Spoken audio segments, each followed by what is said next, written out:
Growing up in the 1970s was like living in a world that no longer exists, silent, free, and filled with a kind of childhood that would be considered almost dangerous today. Imagine this. As a kid, you were free to roam the neighborhood for hours. No phone, no GPS, just a bike and a promise to be home before dark. If you were gone for hours, no one panicked. No one was waiting for you to check in. And that rule to be home before dark, it was flexible.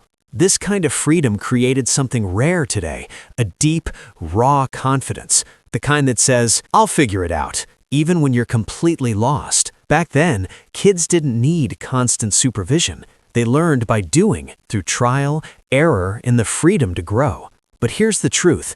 It wasn't just childhood fun. It was survival. A world that didn't hold your hand, forced you to trust yourself, rely on your instincts, and solve problems without waiting for someone to fix them.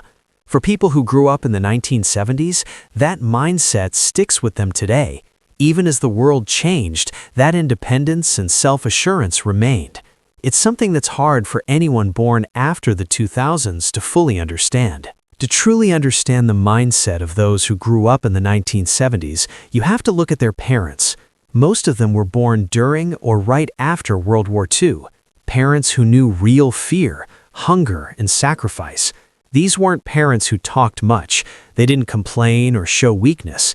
They survived. They worked through pain, uncertainty, and loss without ever thinking to ask for help. That survival mentality was passed down to their kids without a word. The 1970s generation didn't learn responsibility from textbooks. They learned it by watching their parents handle hardship without flinching. Their parents didn't need reassurance, and neither did they. They grew up seeing resilience in action, fixing what broke, adapting when things went wrong, and quietly enduring through every challenge. For them, survival wasn't just a concept, it was a way of life. They learned early on, nobody was coming to help. They were the ones who had to fix things, and they were more than capable of doing so. In the 1970s, responsibility wasn't something you learned, it was just part of life. It wasn't taught in a classroom or parenting books. Kids didn't wait for adults to take care of everything. They pitched in, helping around the house, fixing broken things, and taking on tasks that would be considered too much for kids today. They learned that responsibility wasn't a punishment, it was simply what life required. When something went wrong, they didn't wait for help, they figured it out themselves.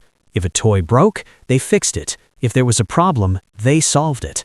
The idea of relying on others to fix things didn't exist. This mentality became the backbone of their character. Life isn't always easy, but you learn to handle it.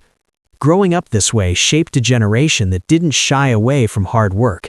They didn't expect things to be handed to them, and that made them dependable. Not just as kids, but as adults. This sense of responsibility still lives in them today. When things get tough, they don't back down, they rise to the challenge, because they've been doing it their whole lives. People who grew up in the 1970s were unique. They were the bridge between two worlds. On one side was the old world, slower, raw, and real. No internet, no smartphones, no social media. Life was lived face to face with real human connection. But on the other side, they saw the rise of a new world, fast, loud, and digital. The world changed at lightning speed, and those from the 1970s found themselves living between two realities. They knew the simplicity of life without screens, but they also adapted to the fast pace of the modern digital world. This gave them a rare perspective. They experienced both, the slow, deliberate pace of the past and the instant gratification of today. They were grounded in the old world, but couldn't ignore the pull of the new. This adaptability gave them something special, the ability to thrive in a world that's always changing, while holding on to the values that matter most. They didn't get lost in the noise. They learned to stay true to themselves, to be present in both worlds, and that quiet strength is what makes talking to someone from that era feel different. They're not trying to impress you, they're just being. They know what truly matters because they've seen both sides. Now, look at the generation after the 1970s, those born after 2000. They've grown up in a world that moves faster than the human brain can handle. From the moment they could walk, they had a phone in their hand, notifications popping up, and social media telling them who they should be. Their brains have been running at full speed since day one, processing more information in a single day than the 1970s generation processed in a whole week. They're smart, creative, and open-minded, but this constant flow of data comes at a cost. They get overwhelmed faster, exhausted more easily, and their attention span is shattered into 1,000 pieces. They can't truly rest because their minds are always racing. Even when they try to relax, they're scrolling. And this non-stop stimulation isn't just draining their energy, it's creating pressure. The pressure to always be connected, always be on. Social media gives them the illusion of connection, but it also makes them feel inadequate. The comparison game is always on, making them feel like they're falling behind, even when they're not. Their brains are overloaded and emotionally exhausted in ways older generations never experienced. The world is too fast, too loud, and it's taking its toll. They're surviving it, one notification at a time, but it's wearing them down, piece by piece. Is it the generation that grew up without phones, distractions, or a fast pace, where responsibility was learned through real-life struggles? Or is it the generation living in a world of constant connection, overstimulation, and endless comparisons, where the pressure never stops? Both had their struggles, but in different ways. The 1970s generation built strength through real-world adversity.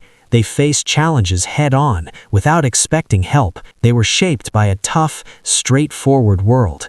The new generation, however, lives in a world that's fast and emotionally draining. They have all the technology, but at what cost? The question isn't which generation had it harder, it's what we can learn from both. The 1970s generation shows us that real strength comes from being tested, not from being handed everything. The new generation has the chance to learn this too, if they can slow down, tune out the noise, and reconnect with what really matters. So, which generation do you belong to? What does your response to the world around you say about who you are? And how will you choose to face the challenges of your time?